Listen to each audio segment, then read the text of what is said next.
बिहानी।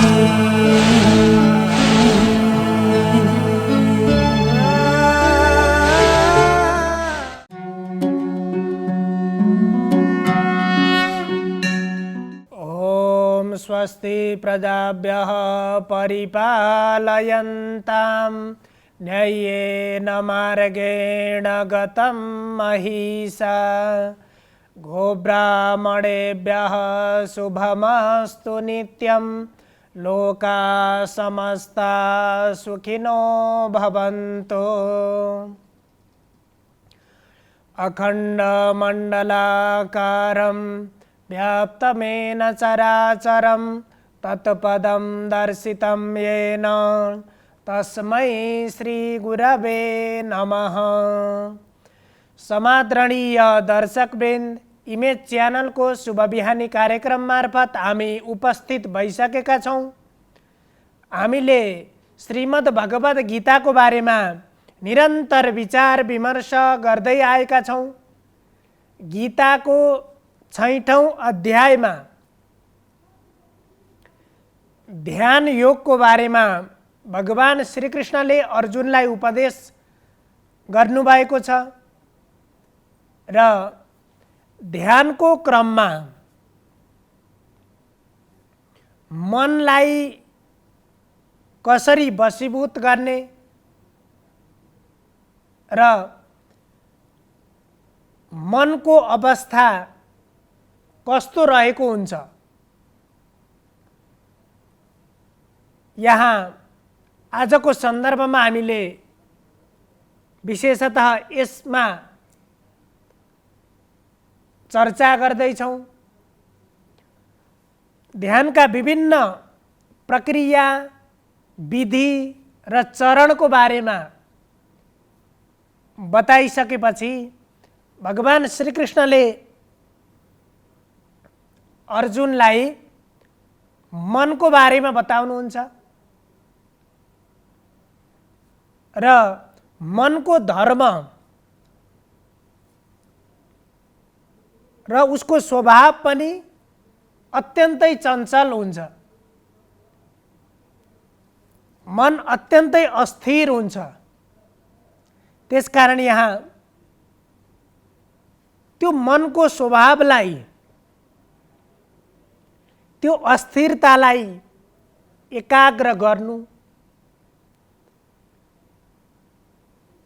त्यो कसरी एकाग्र गर्न सकिन्छ अथवा मान्छेले गर्ने प्रत्येक कर्ममा मनको महत्त्वपूर्ण भूमिका हुन्छ। अझ भन्ने हो भने मनलाई उपनिषदमा पनि वेदान्त शास्त्रमा पनि विभिन्न शास्त्रहरूले मनुष्यका असल कर्म र खराब कर्मको कारक मनलाई नै मानेका छन्। मन एव मनुष्याणां कारणं बन्ध मोक्षयो। त्यसकारण यो जीवन प्राप्त गरिसकेपछि उसले गर्ने प्रत्येक कर्ममा मनको महत्त्वपूर्ण भूमिका रहेको हुन्छ। मनले एउटा महत्त्वपूर्ण कार्य गरिराखेको हुन्छ। त्यसकारण बन्धन र मुक्तिको कारण ऋषिहरूले तपस्या गर्दाखेरि, साधना गर्दाखेरि पनि मनलाई के भने त भन्दा एउटा जीवनलाई बन्धनमा पार्ने कारण पनि मन हो र त्यो बन्धनबाट मुक्त बनाउने, मोक्ष दिलाउने जीवनका चतुर्विध पुरुषार्थ धर्म, अर्थ, काम, मोक्ष, यी चतुर्विध पुरुषार्थको प्राप्ति पनि मनकै कारणले हुन्छ। यो बाटोमा पनि मनले नै लैजान सक्छ भने यो शरीरलाई, यो जीवात्मालाई जन्म र मृत्युको चक्रमा निरन्तर सीमित गरेर एउटा जीवनलाई बन्धनमा पार्ने कारण पनि मन हो। त्यसो भएर ध्यानावस्थामा अथवा ध्यानको चरणमा जब हामी ध्यानको अवस्थामा रहन्छौँ त्यति बेला मनलाई बाह्य विषयबाट बाह्य विषयमा आकृष्ट भएको मनलाई आफूतर्फ आकृष्टपन गर्ने र कुनै पनि विषयको चिन्तन नगरिकन मनलाई खाली रहन दिने। त्यति गरिसकेपछि अब के गर्ने त भन्दा यहाँ भगवान श्रीकृष्णले अर्जुनलाई भन्नुभयो यतो यतो निश्चरति मनश्चञ्चलमस्थिरं ततस्ततो नियम्यैतद् आत्मन्नेव वशं नयेत्। अब यो मनको विशेषता नै चञ्चलम अस्थिरम मनश्चञ्चलम अस्थिरम। भगवान श्रीकृष्णले भन्नुभयो हे अर्जुन यो मन कस्तो छ भने अत्यन्त चञ्चल छ। यो एक ठाउँमा बस्न यसलाई एक ठाउँमा स्थिर भएर बस्न अत्यन्तै गाह्रो हुन्छ। हामी एक ठाउँमा बसेर एउटा काम गरिराखेका हुन्छौँ त्यति बेला पनि यो मन अन्तै पुगेको हुन्छ, अन्य विषयमा पुगेको हुन्छ। त्यो मन तत्क्षण फेरि त्यहाँबाट परिवर्तन भएर फेरि अर्को ठाउँमा जाने गर्छ। त्यसकारण यो मन अत्यन्त चञ्चल पनि छ र यो मन अस्थिर पनि छ। स्थिर भएर एक ठाउँमा बस्नको लागि मनलाई असाध्यै गाह्रो हुन्छ। त्यसकारण यो अस्थिर र चञ्चल मनलाई हामीले वशीभूत गर्नको लागि पनि अत्यन्त कठिन छ। त्यसको निमित्त विधिपूर्वक साधना गर्नुपर्छ, अभ्यास गर्नुपर्छ र त्यो निरन्तरको अभ्यासबाट मात्रै त्यसलाई वशीभूत गर्न सकिन्छ। र कुनै पनि विषयलाई त्यो विषयमा आकृष्ट भएको मन र त्यो विषयबाट मुक्त गर्ने पनि मन। हाम्रा प्रत्येक कर्म सत्कर्म अथवा दुष्कर्म मा प्रवृत्त बनाउने बाटो पनि मन। त्यति मात्रै नभएर ज्ञानको कारक पनि मन हुन्छ। इन्द्रिय मन संयोगः ज्ञानम प्रति कारणम। कुनै पनि वस्तुको ज्ञान हुनको लागि ज्ञानेन्द्रियले मात्रै ज्ञान गर्न सक्दैनन्। ज्ञानेन्द्रिय र मनको जब संयोग हुन्छ त्यसपछि बल्ल ज्ञान हुन्छ। कुनै पनि वस्तुलाई हेर्नको लागि, केही कुरा सुन्नको लागि, कुनै कुरालाई स्पर्श गर्नको लागि त्यहाँ ज्ञानेन्द्रियको जति भूमिका हुन्छ मनको पनि उति भूमिका हुन्छ। र मन त्यहाँ स्वतः स्फूर्त रूपमा मन प्रवृत्त नबनेसम्म इन्द्रियले मात्रै पनि ज्ञान हुँदैन। त्यसकारण कुनै पनि कार्यलाई पुरा गराउन त मनमाथि विजय हुनै पर्छ। त्यसकारण यहाँ भन्नुभयो या मनको विशेषताको रूपमा यो मन चञ्चल पनि छ, अस्थिर पनि छ। तर त्यो चञ्चल र अस्थिर भएको मनलाई यतो यतो निश्चरति।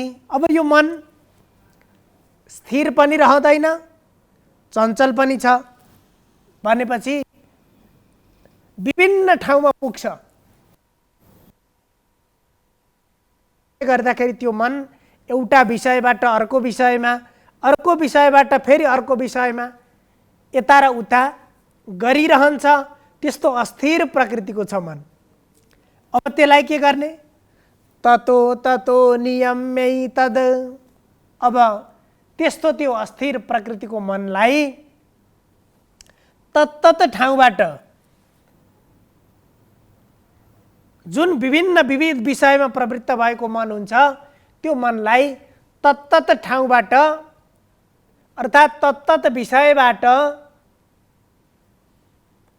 त्यसलाई आफूतिर ल्याउने अथवा ती विविध कामनाबाट बिस्तारै मुक्त गर्ने अभ्यास गर्नुपर्छ। आत्मन्नेव वशं नयेत्। अब त्यति गरिसकेपछि ध्यानको अवस्थामा मनलाई आफूतर्फ आकृष्ट गरियो, आफूमा ध्यान लगाउने, आत्मचिन्तनमा मन ध्यान लगाउने र बाह्य विषयबाट बिस्तारै मुक्त गरेर एक ठाउँमा ल्याइसकेपछि अथवा केवल आफूमा मात्रै, आफूभित्र मात्रै मन लगाइसकेपछि अब त्यो मनलाई बाहिर जान नदिने, त्यो बाहिर जान नदिनको लागि मनलाई च्याप्प समाएर राखेर हुँदैन। त्यसलाई कुनै डोरीले बाँधेर राख्न सकिँदैन। यहाँ त्यसको केवल एउटा मात्रै उपाय छ, त्यही ध्यानको अभ्यास, निरन्तरको अभ्यास। बाह्य विषयबाट आफूतर्फ आकृष्ट गर्ने र त्यसरी आकृष्ट गर्दै गर्दै गइसकेपछि त्यो मनलाई पनि स्वाभाविक हुन्छ, ऊ स्वाभाविक रूपमा स्थिर बन्ने प्रयत्न गर्छ अथवा स्वाभाविक रूपमा त्यो स्थिर बन्छ। मन स्थिर भइसकेपछि पहिला शरीरलाई स्थिर बनाउने प्रयत्न गर्ने, मनलाई स्थिर बनाउने प्रयत्न गर्ने। जब मन पूर्णतया स्थिर भइसकेपछि अब बुद्धि पनि स्थिर बन्छ, स्थितप्रज्ञ बन्दछ। अब त्यो स्थितप्रज्ञ भइसकेपछि त्यही ध्यानकै अवस्थामा, त्यो साधनाकै अवस्थामा एकाग्र अथवा एकचित्त बन्ने प्रयत्न हुन्छ र त्यसरी एकचित्त बन्दै गइसकेपछि त्यही परमात्मा प्राप्तिको मार्गमा लागेको छ र त्यसैबाट आत्मन्नेव वशं नयेत्। अब जब आफूमा लागिसक्यो, बाह्य विषयलाई त्याग गरेर आफूभित्र प्रवृत्त भएको मनलाई त्यही अभ्यासबाट, त्यही ध्यानबाट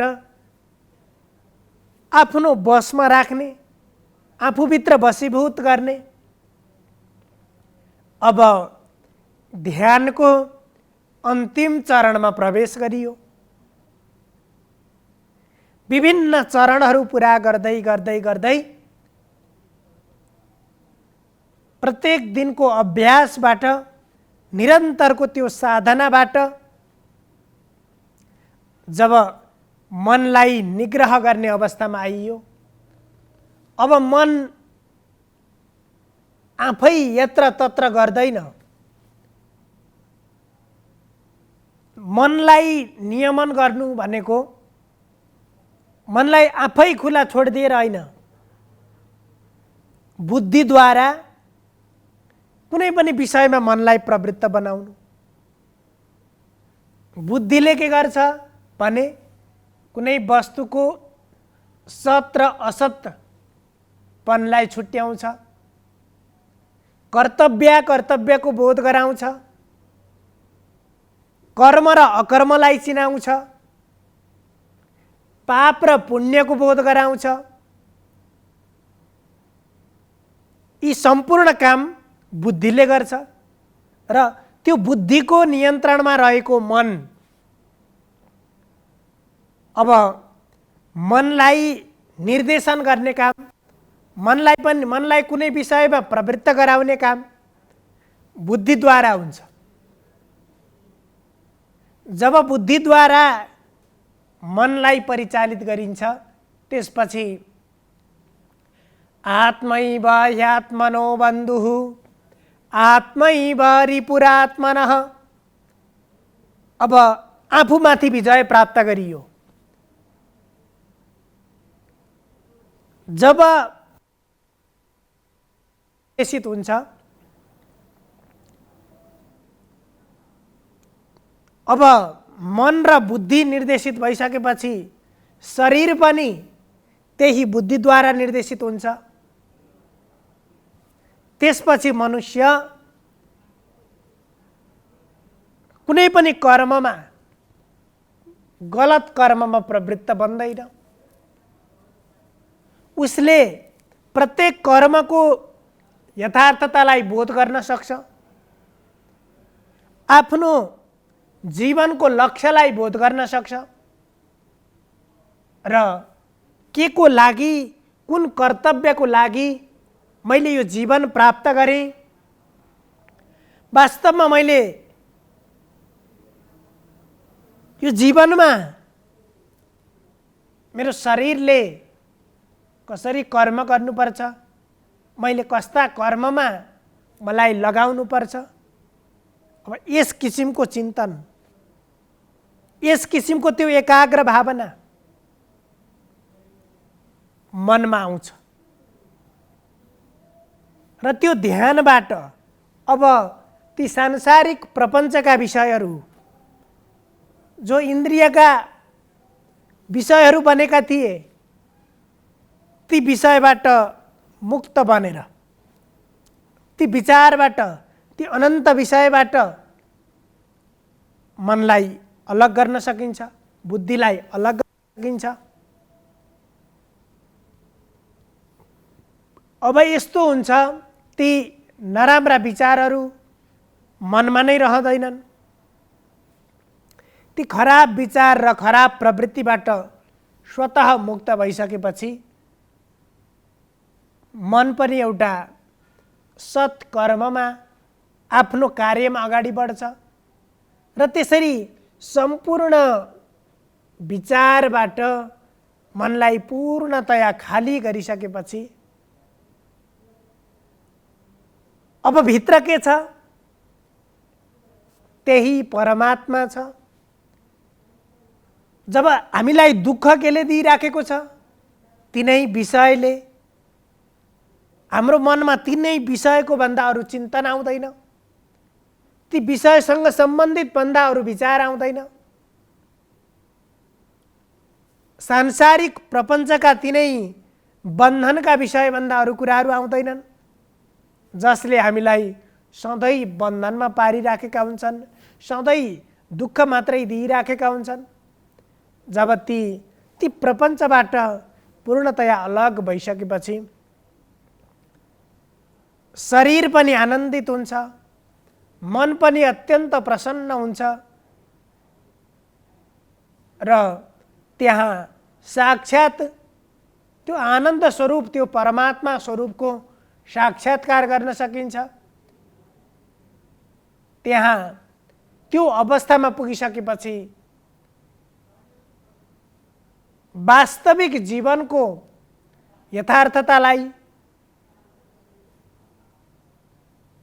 यो चराचर जगतको वास्तविकतालाई बल्ल मनुष्यले बोध गर्न सक्छ र आफूलाई तदनुसारको कर्तव्यमा, तदनुसारको कर्ममा प्रवृत्त बनाउन सक्छ। यी पद्धतिबाट, यस प्रकारको विधिबाट हामीले ध्यानको अभ्यास र ध्यानबाट आफूलाई ध्यान योगबाट एउटा सही कर्ममा प्रवृत्त बनाउन सकिन्छ।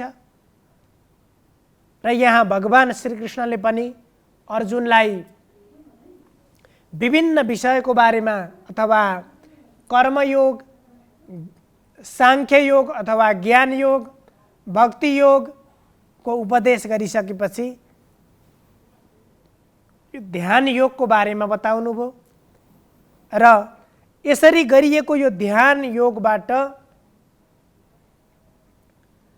परमात्मालाई साक्षात्कार गर्ने, हाम्रो आत्मालाई त्यो परमात्माको स्वरूपसँग मिलन गराउने, त्यो स्वरूप भनेको आनन्द स्वरूप छ, त्यो स्वरूपमा लगेर मिलन गराउने, जसलाई जीवनको एउटा लक्ष्य भनिन्छ। हामीले यो शरीर प्राप्तिको एउटा लक्ष्य बनिन्छ र जुन लक्ष्यबाट, जुन सांसारिक विषयहरूले हामीलाई व्यवधान गरेका छन्, एउटा प्रपञ्चमा पुर्याएका छन्, ती सबै कुराबाट हामी मुक्त बन्न सकिन्छ र यी सबै यो ध्यानबाट सबै मनुष्यले आफूलाई एउटा आनन्दमय अवस्थामा पुर्याउन र विभिन्न दुःखका, शारीरिक दुःख, मानसिक दुःखबाट मुक्त गर्ने, शारीरिक अस्वस्थता, मानसिक अस्वस्थताबाट मुक्त गर्ने महत्त्वपूर्ण औषधि भनेको ध्यान हो। त्यसकारण यसरी हामीले विधिपूर्वक ध्यानको निरन्तर अभ्यास गर्नुपर्छ, जसले हाम्रो जीवनलाई सहज बनाउँछ। सर्वे भवन्तु सुखिनः, सर्वे सन्तु निरामयाः, पश्यन्तु मा कश्चित् दुःखभाग् भवेत्। हजुरहरूको दिन शुभ होस्। धन्यवाद।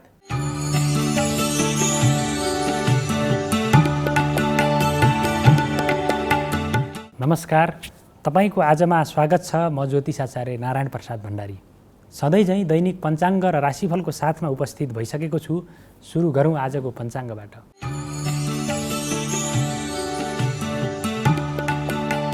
आज विक्रम सम्वत 2079 असार 29 गते बुधबार, ईस्वी सम्वत 2022 जुलाई 13 तारिक, नेपाल सम्वत 1142, नल नामक संवत्सर, सूर्य उत्तरायण, ग्रीष्म ऋतु, आषाढ शुक्ल पक्ष पूर्णिमा तिथि, पूर्वाषाढा नक्षत्र, ऐन्द्र योग, भद्राकरण। आनन्दादि योगमा ऐन्द्र योग रहेको छ। आज चन्द्रमा धनु राशिमा भ्रमण गर्नेछन्। आज मध्याह्न 12 बजेदेखि 1:30 बजेसम्म राहुकाल रहने भएकाले त्यस अवधिमा सम्भव भएसम्म कुनै पनि शुभ कार्यको थालनी नगर्नुहोला। आज गुरु पूर्णिमा, पूर्णिमा व्रत, दिल्ला पुन्नी र भानु जयन्ती। काठमाडौँमा सूर्योदय बिहान 5:18 भयो भने सूर्यास्त साँझ 7 बजे हुनेछ। अब लागौँ 12वटा राशिहरूमा ग्रहहरूको प्रभाव आजको दिनमा के कस्तो रहनेछ भन्नेतर्फ। मेष राशि। मेष राशि हुनेहरूका लागि आजको दिन अनुकूल रहेको छ। आजको दिनमा भाग्यबलको सकारात्मक प्रभाव रहेको हुनाले गर्दाखेरि गरेका कामहरूले सार्थक परिणाम दिनेछन्। अपेक्षित रूपमा सफलता प्राप्त गर्न सकिने अवस्था रहनेछ। त्यसैगरी धार्मिक कार्य अथवा सांस्कृतिक गतिविधिमा, सामाजिक सेवामूलकका कार्यहरूमा पनि आजको दिन व्यतीत हुनेछ, जसको कारणले गर्दाखेरि आफूले गरेका कामबाट आत्मसन्तुष्टि प्राप्त हुनेछ। त्यसैगरी स्वास्थ्य अवस्था पनि अनुकूल रहनेछ। प्रेम जीवन अत्यन्तै सुमधुर भएर अगाडि बढ्नेछ भने दाम्पत्य जीवनमा भने कुनै न कुनै खालका असमझदारी बढ्न सक्छन्। त्यस कारणले गर्दाखेरि बोली र व्यवहारलाई सुधारेर अगाडि बढ्नुहोला। वृष राशि। वृष राशि हुनेहरूका लागि आजको दिन अनुकूल रहेको देखिन्छ। अप्रत्याशित क्षेत्रबाट कुनै अवसर आउनेछ अथवा धन आगमनको योग पनि रहेको देखिन्छ भने खर्चमा नियन्त्रण भएर जानेछ। आम्दानीको अवस्था, व्यापार व्यवसायमा बढोत्तरी हुनेछ। आत्मीय जनसँगको सम्बन्धमा सुमधुरता आउने देखिन्छ भने मान सम्मान प्राप्त गर्न सकिने, आफूले गरेका कामको उचित मूल्याङ्कन हुने, त्यसै गरी नयाँ जिम्मेवारी प्राप्त गर्न सकिने अवस्था पनि रहेको देखिन्छ। नयाँ खालका अवसरले पनि आजको दिनमा पछ्याउन सक्छन्। मिथुन राशि मिथुन राशि हुनेहरूका लागि आजको दिन केही चुनौतीपूर्ण रहेको देखिन्छ। आजको दिनमा गरेका कामले उचित मूल्याङ्कन नहुने, कसैबाट दण्डित हुनुपर्ने, अपमानित हुनुपर्ने, व्यापार व्यवसायमा नोक्सानीको अवस्था बेहोर्नुपर्ने अवस्था पनि रहेको देखिन्छ भने अध्ययन अध्यापनको क्षेत्रमा अरुचि बढ्ने, त्यसै गरी स्वास्थ्यमा विभिन्न खालका समस्याहरूले काममा बाधा पुर्याउने, शत्रुहरू आफ्ना कामहरूका विरुद्धमा उनीहरू लाग्ने र उनीहरूका कदमलाई नियन्त्रण गरेर मात्र अगाडि बढ्नुपर्ने अवस्था रहेको देखिन्छ। कर्कट राशि कर्कट राशि हुनेहरूका लागि आजको दिन अनुकूल रहेको देखिन्छ। खर्चमा वृद्धि भए पनि त्यसले दीर्घकालीन रूपमा तपाईँलाई फाइदा दिलाउनेछ। कसैको सल्लाहमा गरिएका काम अथवा मान्यजन र आफन्तजन, बुवा आमाको आशीर्वाद अथवा सल्लाहमा गरिएका कामहरूबाट सफलता प्राप्त गर्न सकिनेछ। मनज्ञ रूपमा त्यसबाट उपलब्धि हासिल गर्न सकिने योग रहेको देखिन्छ। त्यसै गरी भाग्यबलको पनि सकारात्मक प्रभाव रहेको देखिन्छ। सुखमा वृद्धि हुनेछ। मिष्ठान्न भोजन प्राप्तिको योग रहेको छ भने मनोरञ्जनात्मक गतिविधिमा पनि दिन व्यतीत हुनेछ। त्यसै गरी आजको दिनमा कुनै अपरिचित व्यक्तिसँगको अत्यन्तै सौहार्दपूर्ण सम्बन्ध कायम हुनेछ। नयाँ कामको भविष्यमा प्रभाव पार्ने अथवा महत्त्वपूर्ण प्रभाव पार्ने कामको जग बसाउन सकिने मौका पनि आजको दिनमा रहेको छ। सिंह राशि सिंह राशि हुनेहरूका लागि आजको दिनमा मनमा नकारात्मक विचारहरू प्रवेश गर्नेछन्। सृजनशीलतामा कमी आउनेछ। अध्ययन अध्यापनमा रुचि घट्नेछ। अध्ययन अनुसन्धानको कार्यमा पनि रुकावट आउने देखिन्छ भने आजको दिनमा आम्दानीको अवस्थामा पनि केही गिरावट आउने अवस्था रहेको देखिन्छ। त्यसै गरी आजको दिनमा सरकार पक्षबाट दण्डित, जरिवाना बेहोर्नुपर्ने अथवा साथीभाइहरूसँग पनि विवाद हुने, झैझगडाहरू हुने अवस्था पनि रहेको देखिन्छ। बोल्दाखेरि पनि नियन्त्रण गर्नुहोला र स्वास्थ्य अवस्था, खानपान, जीवनशैलीलाई पनि सुधार गरेर अगाडि बढ्नुपर्ने दिन आजको लागि रहेको छ। कन्या राशि कन्या राशि हुनेहरूका लागि आजको दिन अत्यन्तै अनुकूल रहेको छ। सुखमा वृद्धि हुनेछ। गरेका कामबाट सार्थक परिणाम भित्रिनेछ। अध्ययन अध्यापनको क्षेत्रमा अत्यन्तै सफलता प्राप्त गर्न सकिने योग रहेको छ भने व्यापार व्यवसायमा पनि वृद्धि हुनेछ। त्यसै गरी आजको दिनमा मान सम्मान प्राप्त हुनेछ। अपरिचित व्यक्तिसँगको भेटघाट हुनेछ। मित्रता बढ्नेछ। त्यसै गरी मिष्ठान्न भोजन प्राप्तिको योग पनि रहेको छ भने बोलीको पनि सकारात्मक प्रभाव बढेर जानेछ। शुभ खालका समाचारबाट मन अत्यन्तै प्रफुल्लित हुनेछ। भविष्यको लागि नयाँ कामको जग बसाउने मौका पनि आजको दिनमा रहेको छ। तुला राशि तुला राशि हुनेहरूका लागि काम गर्ने जोस, जाँगर र उमङ्गमा वृद्धि हुनेछ। भाग्यबलको सकारात्मक प्रभाव रहेको हुनाले गर्दाखेरि गरेका कामबाट उचित सार्थक परिणाम भित्रिनेछ। त्यसै गरी आजको दिनमा सामाजिक कार्य अथवा धार्मिक कार्य, सेवामूलक कार्यहरूमा संलग्न भइनेछ जसबाट आत्मसन्तुष्टि प्राप्त हुने योग रहेको देखिन्छ। त्यसै गरी यात्रा अत्यन्तै रोमाञ्चक र उपलब्धिमूलक हुने योग रहेको छ भने आफूलाई गरेका कामको साथीभाइहरूमा प्रशंसा हुनेछ। त्यसै गरी विलासिताका वस्तुहरूमा मन जानेछ। विलासिताका वस्तुहरू खरिद गर्न मन लाग्नेछ। त्यसै गरी भूमि, भवन, वाहनको कारोबारबाट पनि आजको दिनमा मनज्ञ रूपमा उपलब्धि अथवा लाभ हासिल गर्न सकिने योग रहेको छ। वृश्चिक राशि वृश्चिक राशि हुनेहरूका लागि आजको दिनमा बोलीमा अत्यन्तै सजगताका साथ अगाडि बढ्नुपर्ने र आर्थिक कारोबार लेनदेनमा सकेसम्म सहभागी नहुँदा बेस हुने अवस्था रहेको देखिन्छ। त्यसै गरी आजको दिनमा खर्चमा नियन्त्रण गर्नुहोला। स्वास्थ्य अवस्थामा केही समस्या देखा पर्न सक्छन्। यात्राको क्रममा सावधानी अपनाउनुहोला। त्यसै गरी आजको दिनमा शत्रुहरूबाट केही तर्केर अगाडि बढ्नुहोला अथवा शत्रुहरूका कदम विरुद्ध चनाखो भएर अगाडि बढ्नुहोला र अध्ययन अध्यापनको क्षेत्रमा पनि आजको दिनमा आलस्यता बढ्ने योग रहेको छ। धनु राशि धनु राशि हुनेहरूका लागि आजको दिनमा मनमा नकारात्मक कुराहरू खेल्नेछन्। त्यसै गरी अशुभ खालका समाचारबाट मन निराश हुनेछ। गरेका कामबाट उचित अवसर प्राप्त गर्न नसकिने, मूल्याङ्कन नहुने, कामको उचित मूल्याङ्कन नहुने, सानो गल्तीबाट ठुलो नोक्सानी बेहोर्नुपर्ने अवस्था पनि रहेको देखिन्छ भने आजको दिनमा लहडमा अथवा कसैको उक्साटमा लागेका र गरिएका कामबाट क्षति बेहोर्नुपर्ने अवस्था पनि रहेको हुनाले त्यसतर्फ पनि ख्याल गर्नुहोला। मकर राशि मकर राशि हुनेहरूका लागि आजको दिनमा वाद विवाद, मुद्दा मामिलामा संलग्न हुनुपर्ने, दण्ड जरिवानामा बेहोर्नुपर्ने, शत्रुहरूबाट विभिन्न खालका अवरोधहरू बेहोर्नुपर्ने, त्यसै गरी आजको दिनमा स्वास्थ्यमा समस्याहरू सिर्जना हुने अवस्था पनि रहेको देखिन्छ। त्यसै गरी के गरौँ के नगरौँ भन्ने दुविधाग्रस्त अवस्थाबाट मन गुज्रिनेछ। त्यसै गरी धनमाल चोरी हुन सक्ने सम्भावना पनि आजको दिनमा रहेको देखिन्छ भने कसैबाट अपमानित हुनुपर्ने अथवा कसैबाट दण्डित हुनुपर्ने अवस्था पनि रहेको छ।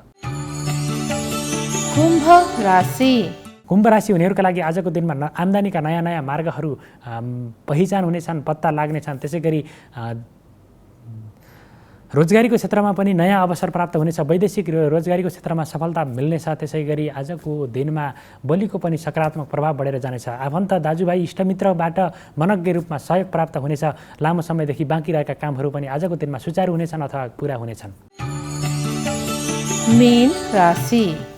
मीन राशि हुनेहरूका लागि आजको दिनमा कार्यक्षेत्रमा सफलता मिल्नेछ। कार्यक्षेत्रमा साथी सहकर्मीको सहयोगमा आफूलाई दिएको जिम्मेवारी सजिलैसँग पुरा गर्न सकिनेछ। नयाँ खालका जिम्मेवारीहरू पनि प्राप्त गर्न सकिने अवस्था रहनेछ। त्यसै गरी मान सम्मान पुरस्कार पदोन्नति प्राप्त हुने योग पनि आजको दिनमा रहेको छ भने साथीभाइहरूले पनि तपाईँका कामको उचित प्रशंसा गर्नेछन्। उचित मूल्याङ्कन हुने योग रहेको छ। आम्दानीको अवस्थामा पनि व्यापक सुधार हुनेछ। व्यापार व्यवसायमा पनि वृद्धि हुनेछ। त्यसै गरी बोलीको पनि सकारात्मक प्रभाव बढेर जानेछ भने अपरिचित व्यक्तिसँगको भेटघाटले दिनलाई अत्यन्तै उपलब्धिमूलक बनाउनेछ। यो त थियो तपाईँको आज अन्तर्गत रहेर 12वटा राशिहरूमा ग्रहहरूको प्रभाव आजको दिनमा के कस्तो रहनेछ भनेर त्यसको संक्षिप्त जानकारी प्रस्तुत गऱ्यौँ।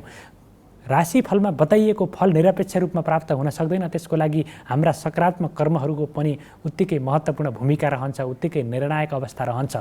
त्यसकारणले गर्दाखेरि यदि सकारात्मक कर्म र सकारात्मक सोच राखेर पवित्र उद्देश्य राखेर कुनै काम गर्नुभयो भने राशिफलमा बताइएको नकारात्मक फलमा पनि न्यूनीकरण आउनेछ भने सकारात्मक फल अझ बढोत्तरी हुनेछ। त्यसको अलावा तपाईँले नकारात्मक काम गर्नुभयो भने तपाईँका सकारात्मक फल पनि अपेक्षित रूपमा प्राप्त गर्न कठिन हुनेछ। त्यसकारणले गर्दाखेरि कर्म र भाग्यलाई जोडेर अगाडि बढ्नुहोला र तपाईँहरू सबैको दिन मङ्गलमय रहोस्। म पनि बिदा हुन्छु। नमस्कार।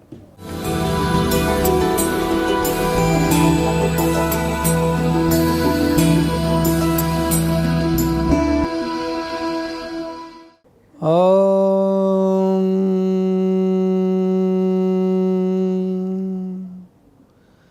वरपीडा नटवरवपु कर्णयो कर्णिकारं बिभ्रतवासकनककपिशं वयजन्तीं च मालां रन्ध्रान् वेणोरधरसुदया पूरयन् गोपवृन्दै वृन्दारण्यं स्वपदरवणं प्राविशत् गीतकीर्ति। नमस्कार, यहाँलाई स्वागत छ सत्सङ्गत कार्यक्रममा। आदरणीय सज्जन भक्तवृन्द, आजको विषय प्रसङ्ग लिएर उपस्थित भएको छु। सत्सङ्गतमा गुरुको के भूमिका छ? यो विश्व ब्रह्माण्ड भवाट तर्नको लागि गुरु बिना केही पनि हुन सक्दैन। गुरु भनेको भवरूपी नाउ भइबक्सिनुहुन्छ। त्यो भवरूपी नाउमा जो सर्वशक्तिमान व्यक्ति छ उसले मात्रै त्यो संसारलाई पार तराउन सक्ने शक्ति उहाँमा हुन्छ। सर्वप्रथम त गुरु नै यस्तो प्रकारको हुनु पर्यो कि यो विश्व ब्रह्माण्ड भवाटमा खुदै आफू तर्न सक्ने हुनुपर्दछ। जसले नदी तर्न सक्दैन, जसले पौड्न जान्दैन भनेदेखि त्यो व्यक्तिले अरूलाई तार्न सक्दैन। त्यस कारणले गुरु गोविन्द दो खडे काके लागे पाम, बलिहारी अपने गुरु गोविन्द सो मिला। गुरुजी खडा हुनुहुन्छ, गोविन्द भनेको भगवान खडा हुनुहुन्छ भनेदेखि पहिलो दर्शन, पहिलो अभिवादन, पहिलो ढोग चाहिँ नि गुरुलाई गर्नु पर्यो। किन गुरुद्वारा नै गोविन्दको प्राप्ति भएका कारणले गुरुको त्यत्रो महत्त्व सत्सङ्गमा बताइएको छ। गुरुको यहाँसम्मको व्यापकता छ। गुरुर् ब्रह्मा गुरुर् विष्णु गुरुर्देवो महेश्वरः गुरुर् साक्षात् परब्रह्म तस्मै श्री गुरवे नमः। हेरिबक्स्यो त कस्तो छ गुरुको महिमा। ब्रह्मा विष्णु महेश्वर सम्पूर्ण चराचर जगतका स्वामी भगवान समानको गुरुको दर्जा दिएको छ।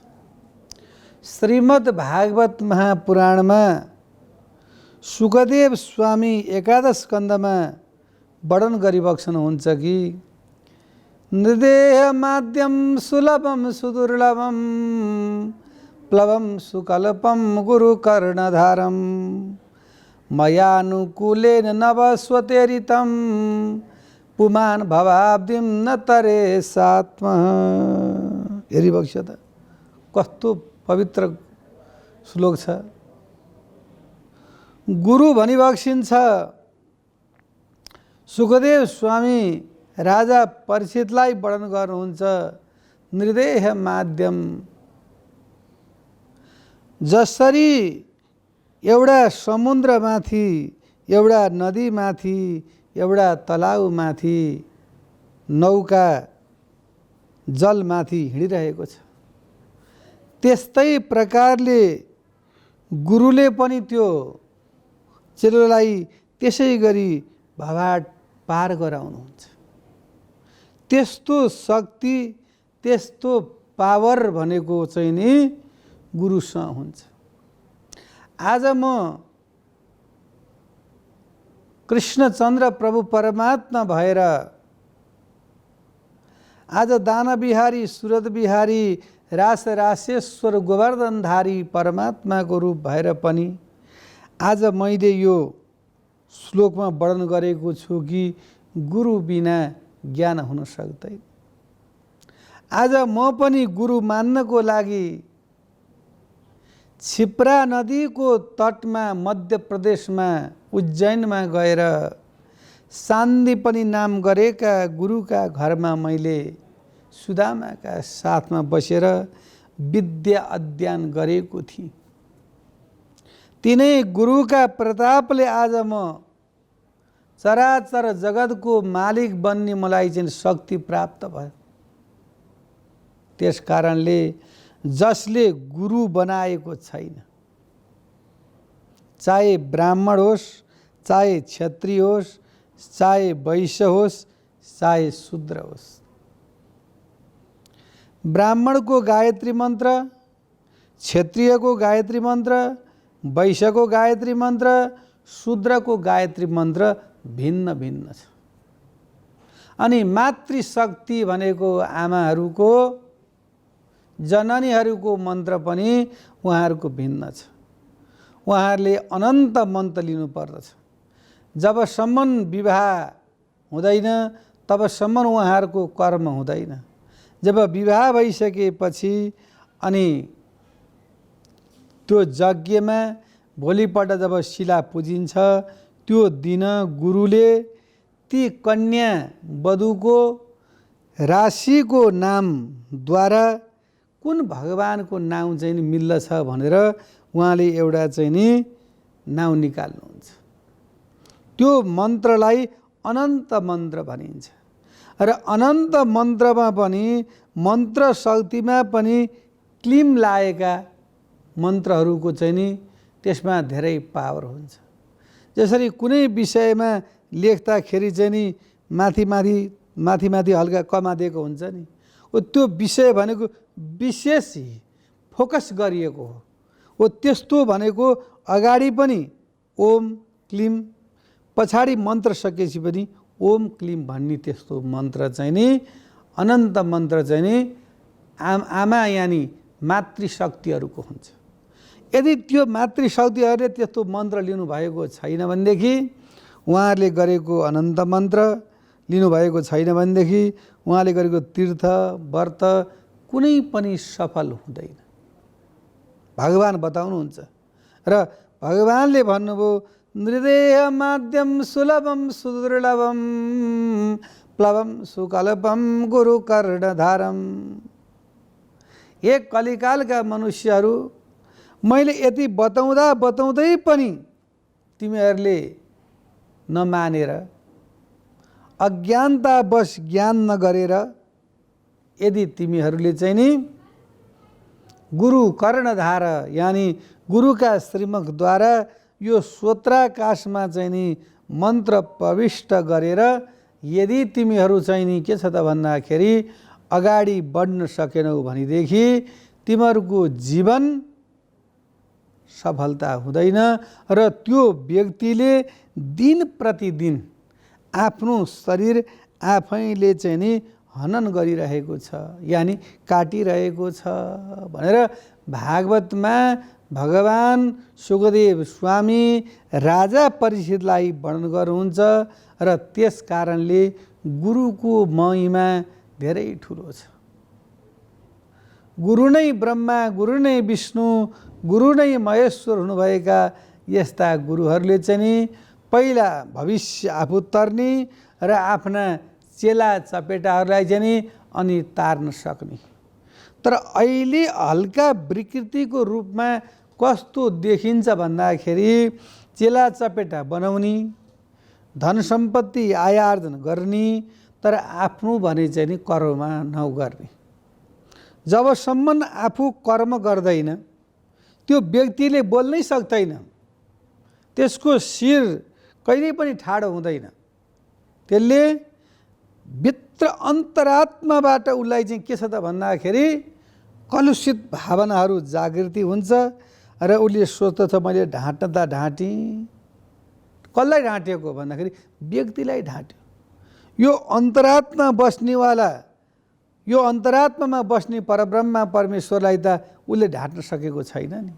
यहाँ त को बस्नुहुन्छ त भन्दाखेरि यो त हाड, मांस, मदिरा, मज्जा, रुधिर यो सम्पूर्णले बनेको चाहिँ नि यो हाम्रो ज्ञानेन्द्रिय यो ज्ञानेन्द्रियहरू र 10 कर्मेन्द्रियहरूले बनेको यो शरीर हो।